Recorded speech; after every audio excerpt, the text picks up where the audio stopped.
I arrived at my son's for Christmas dinner. My daughter-in-law blocked the door. "No room for you," she said. A plastic plate on the floor with scraps. "Eat there like a dog." I laughed. "Oh, honey, dogs are loyal, unlike you." I pulled out my phone and sent my son the photos, her and her boss working late. If you're watching this, subscribe and let me know where you're watching from. Let me tell you how a grandmother learned to bite back. My name is Dorothy Hamilton, and at 67, I thought I'd seen every flavor of family drama. 3 marriages, 2 divorces, 1 widowhood, and a son who married a woman who makes black widow spiders look cuddly. But standing on that front porch at 2847 Maple Street on Christmas Day, 2024, holding a pie that took me 4 hours to perfect, I realized I'd been naive about human cruelty. The house looked like something from a magazine. Melissa had insisted on the colonial renovation 2 years ago, all funded by my son Daniel's promotion to regional sales manager at the pharmaceutical company. White columns, red door, wreaths on every window. Martha Stewart would have wept with joy. Too bad the woman inside had the warmth of a meat locker. "Dorothy." Melissa stood in the doorway, wearing a burgundy dress that probably cost more than my monthly grocery budget. Her blonde hair was pulled back in that severe style she'd adopted since deciding I was excess baggage. "What are you doing here?" I blinked. "It's Christmas dinner. Daniel invited me last week." That was before we finalized the guest list. She stepped back slightly, but kept her body blocking the entrance. Through the gap, I could see the dining room table set for 8 people. Crystal glasses, gold-rimmed plates, the works. No place setting for me, naturally. Check if you're subscribed to the channel and write in the comments where you're watching this video from. We love to know how far our stories are reaching. "Melissa, I brought apple pie." I held up the dish, hopefully. "Daniel's favorite with the cinnamon crumble you liked last time." Her smile was sharp enough to cut glass. How thoughtful. But honestly, we're completely full. The Andersons are here, plus Daniel's work colleagues and their wives. There's simply no room. No room. In a house with 6 bedrooms and a dining room that could seat 12, I felt something cold settle in my stomach, but I kept my voice pleasant. Years of dealing with difficult customers at the department store had taught me patience. Perhaps I could wait in the kitchen until someone leaves. "Oh, I don't think so." Melissa's voice carried that particular tone people use when explaining things to children or very slow adults. "This is really more of a business dinner anyway. You'd be bored with all the corporate talk from inside." I heard Daniel's laugh. My son, who used to curl up in my lap during thunderstorms, who called me every day during his divorce from his first wife, who promised he'd never let anyone come between us, that Daniel was 30 feet away, probably telling jokes, while his mother stood on the porch like an unwanted door-to-door salesman. Could I at least speak to Daniel? He's in the middle of an important conversation with Mr. Patterson from the home office. Melissa glanced back into the house, then returned her attention to me. "Look, Dorothy, I feel terrible about this. Why don't I make you a plate to take home?" She disappeared for exactly 90 seconds, returning with a paper plate covered in aluminum foil. Through the wrapping, I could see turkey scraps, the dark meat nobody wanted, some dry stuffing, and what looked like the heel of a dinner roll. "There we go." She set the plate on the front porch right next to the welcome mat that said, "Blessed family." Then she did something that will live in my memory until my dying day. She pointed to the ground beside the plate.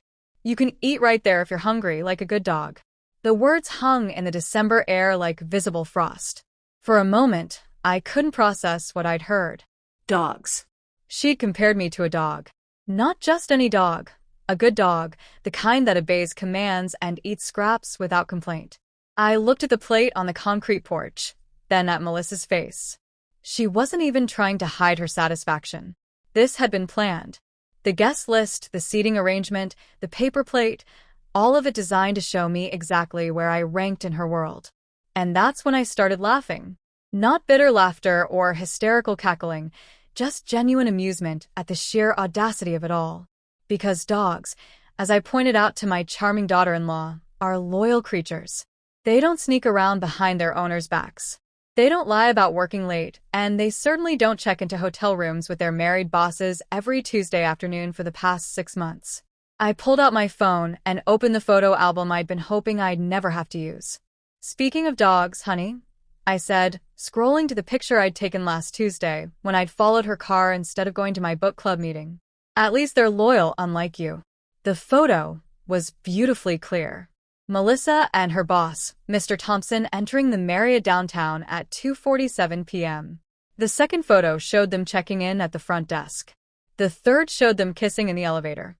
I held the phone so she could see the screen clearly. Should I send these to Daniel now? Or would you prefer to tell him yourself why you're suddenly so interested in working overtime? The color drained from Melissa's face faster than water down a sink. Her mouth opened and closed like a fish gasping for air. For the first time in 3 years, she was completely speechless. I thought you might appreciate knowing that some of us old dogs still have bite, I said pleasantly. Then press send on the text message I'd already typed to Daniel's number. From inside the house, I heard his phone notification chime. Then silence, then the sound of a chair scraping against hardwood floor. What happened next would change everything. Daniel appeared in the doorway 30 seconds later, holding his phone like it contained a live grenade. His face had gone pale under his Christmas tan from the Bahamas vacation Melissa had insisted they take in November. Behind him, I could hear the dinner conversation continuing. The Andersons discussing stock portfolios and Mr. Patterson sharing golf stories. Mom. His voice cracked on the word. What are these pictures? Melissa tried to grab the phone from his hands, but he stepped back. I watched my son's face as he scrolled through the evidence of his wife's double life. Each swipe brought a new expression. Confusion, hurt, rage, and finally that cold calculation he'd inherited from his father. Daniel, I can explain, Melissa started, her voice higher than usual. Explain what exactly? He looked from the phone to his wife to me, standing on the porch with my apple pie. Explain why my mother is outside holding a paper plate while you're inside playing hostess. Or explain why you're having an affair with your boss. The dinner conversation inside had stopped. Complete silence, except for the wind chimes on the neighbor's porch. It's not what it looks like, Melissa said desperately. Your mother has been following me, spying on me. She's trying to ruin our marriage because she's jealous. I had to admire her strategy. When caught red-handed, blame the messenger. It's a classic move, and under different circumstances, it might have worked, but she'd made one critical error. She'd humiliated me in front of witnesses, and now those same witnesses were about to learn exactly who they'd been sharing dinner with. Jealous?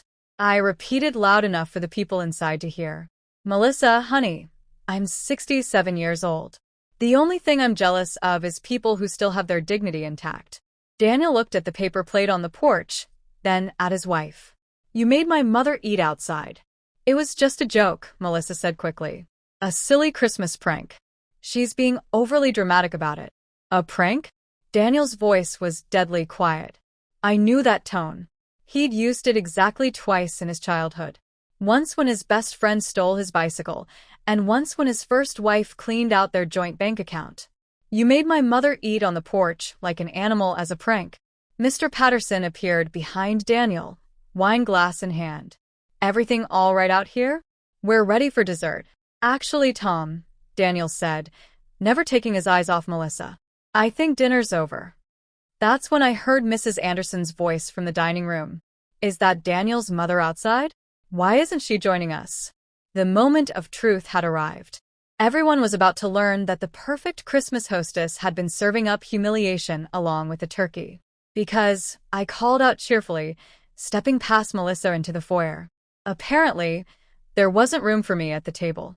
But don't worry, Melissa made sure I had somewhere to eat. I held up the paper plate for everyone to see. The collective intake of breath was audible.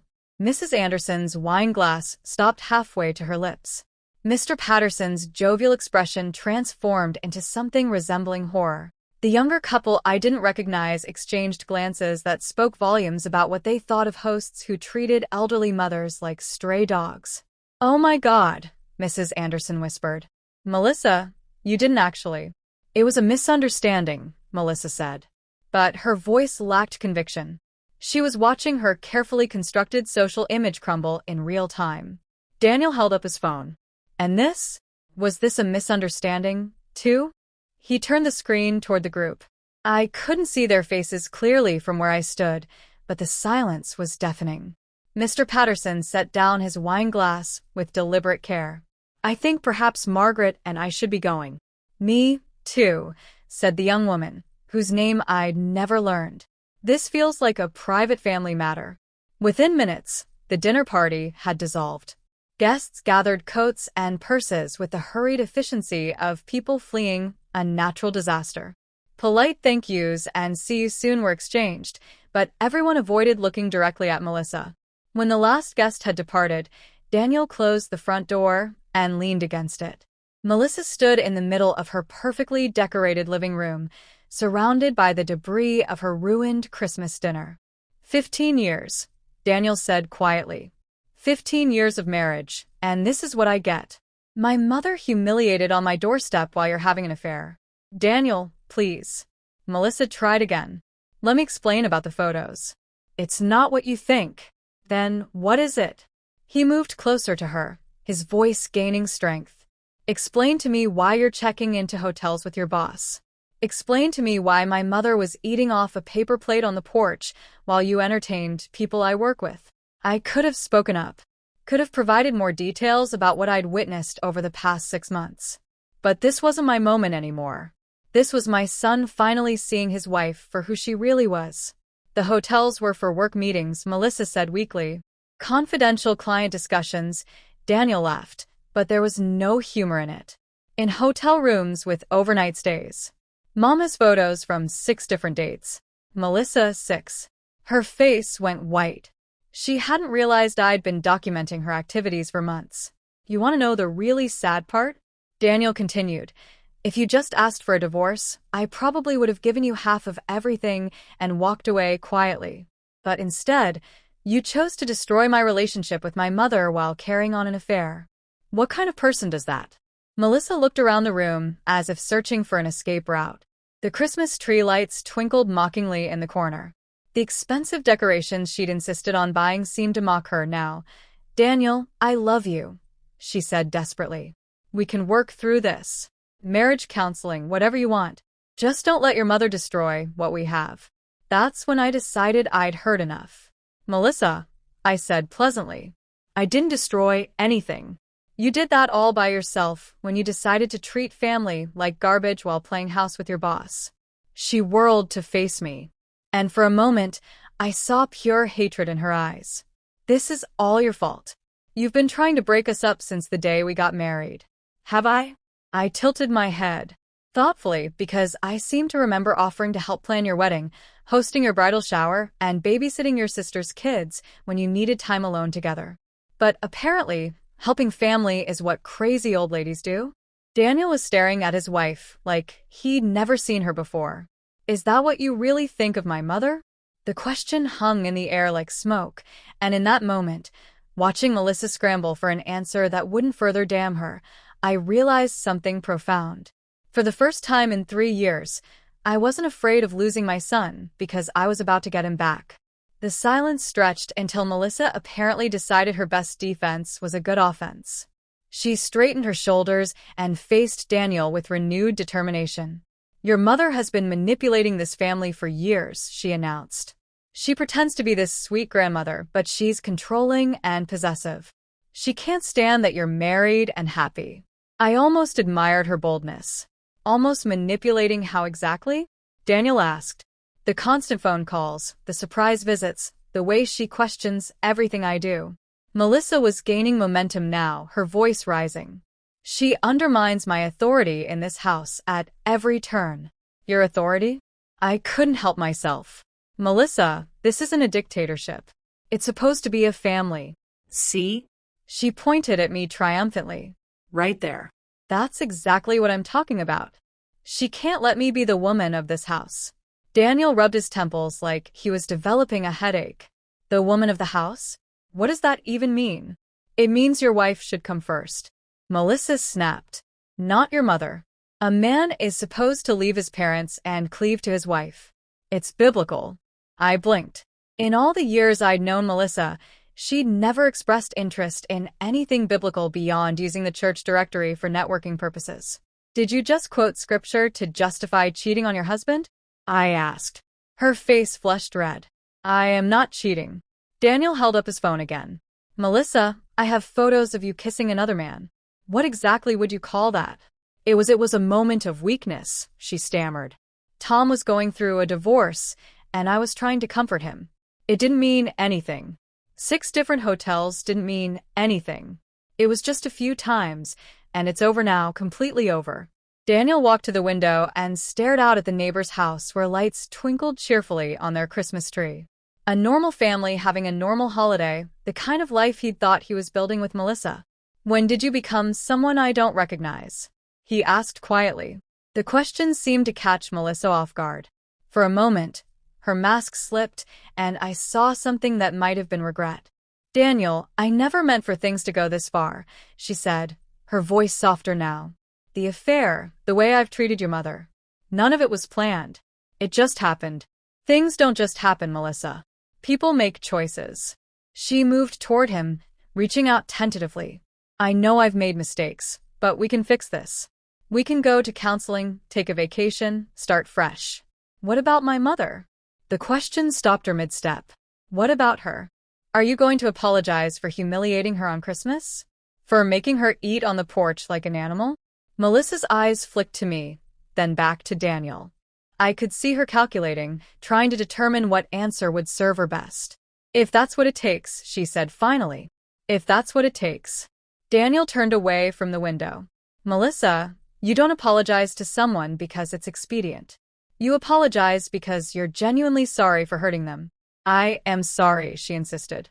"Dorothy, I'm sorry I hurt your feelings." The porch thing was inappropriate. I stared at her for a long moment. It was possibly the most insincere apology I'd ever received, and I'd heard some doozies in my time. "Melissa," I said carefully, "do you understand why what you did was wrong?" "Yes, it was mean and unnecessary. But do you understand why it was wrong?" She looked confused. "Because it hurt your feelings." Daniel closed his eyes. Even he could see that his wife had fundamentally missed the point. "It was wrong," I said gently. "Because you treated a human being like they were less than human. It was wrong because you humiliated someone in their moment of vulnerability. It was wrong because you chose cruelty when kindness would have cost you nothing." "I said I was sorry," Melissa protested. "You said words that sounded like sorry. That's not the same thing." Daniel sat down heavily in his leather recliner, the one Melissa had tried to replace 3 times because it didn't match her decor vision. "Melissa, do you love me?" he asked. "Of course I do." "Do you respect me?" She hesitated just long enough to make the answer obvious. "Yes." "Then why would you think I'd be okay with you treating my mother like garbage? What kind of man did you think you married?" The question seemed to genuinely stump her. I realized with crystal clarity that Melissa had never actually considered how her actions reflected on Daniel's character. In her mind, this was purely about her relationship with me. I thought you'd understand that I needed to establish boundaries," she said weakly. "Boundaries," Daniel laughed bitterly. "Melissa, the woman raised me alone after my father died. She worked 2 jobs to put me through college. She took care of me when I had pneumonia last year while you were at your spa weekend. What boundaries exactly did you think you needed?" "She's too involved in our marriage." How is she too involved?" Melissa looked around the room as if searching for evidence. She calls too much once a week. She gives unwanted advice." "Like what?" Melissa's voice trailed off as she apparently realized she had no specific examples. "She what, Melissa?" "She loves me. She wants to be part of our family. She brings us food and remembers our anniversaries and asks about our lives." With each word, Melissa seemed to shrink. The confident woman who'd blocked the door earlier had been replaced by someone who was finally hearing how her behavior sounded when spoken aloud. "I just wanted us to have our own life," she whispered.